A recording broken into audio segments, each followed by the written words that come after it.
tidak bisa mengekspor barang ke Amerika Serikat, China jatuh miskin. Di balik fasad kemakmuran, ternyata China hanya macan kertas.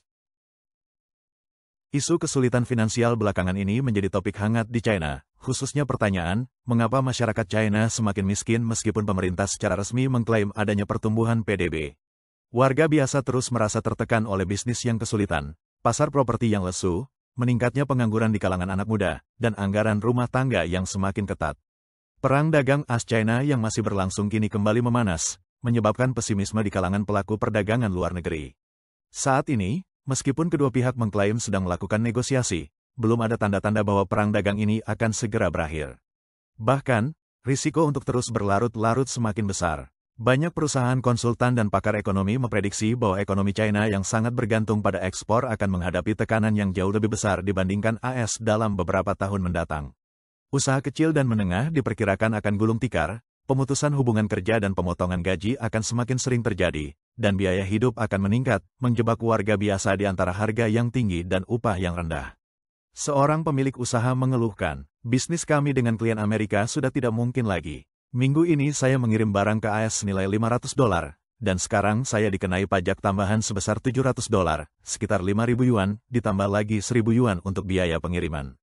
Bagaimana kami bisa terus berbisnis seperti ini? Beberapa komentator online menanggapi dengan mengatakan, kalau tidak bisa berbisnis dengan AS, ya jangan. Kenapa harus memaksakan diri? Sementara itu, komentator pro-pemerintah menyalahkan AS atas kesulitan ekonomi dan kemiskinan, mengklaim bahwa perang dagang inilah penyebab utama kesulitan finansial China. Namun, mereka gagal menyadari bahwa Amerika Serikat adalah satu-satunya negara dengan daya beli yang cukup besar untuk membeli produk China dalam skala masif. Masalah yang dihadapi China saat ini sebenarnya disebabkan oleh permasalahan sistemik dari Partai Komunis China, PKC. Hari ini, kita akan menganalisis topik kontroversial yang sedang panas dibahas di media sosial China dan mengeksplorasi implikasi mendalam dari perang tarif ini. Para ahli mengatakan bahwa tarif-tarif ini merupakan sinyal bahwa AS tidak lagi ingin membeli produk China. Tapi mengapa hal ini membuat China menjadi lebih miskin? Untuk memahaminya, kita perlu melihat kembali sejarah. Negara-negara Barat memberikan status perdagangan preferensial kepada China dan akses ke pasar mereka. Sejak masuknya China ke Organisasi Perdagangan Dunia, WTO, pada bulan Desember tahun 2001, pasar internasional terbuka bagi China, mendatangkan modal dan teknologi asing, serta memungkinkan produk China membanjiri pasar global.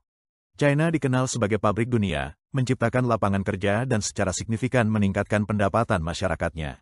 Kemakmuran China didorong oleh pasar internasional dan kerja keras rakyatnya, bukan oleh keunggulan sistem PKC seperti yang sering diklaim. Pemerintah China memanfaatkan dana, teknologi, dan pasar barat sambil mengeksploitasi tenaga kerja dan merusak lingkungan demi keuntungan. Sejak tahun 2010, China menjadi ekonomi terbesar kedua di dunia. Namun, meskipun telah mengalami pertumbuhan ekonomi selama puluhan tahun, banyak warga China yang masih berpenghasilan di bawah 2.000 yuan, sekitar $277 Amerika Serikat, per bulan.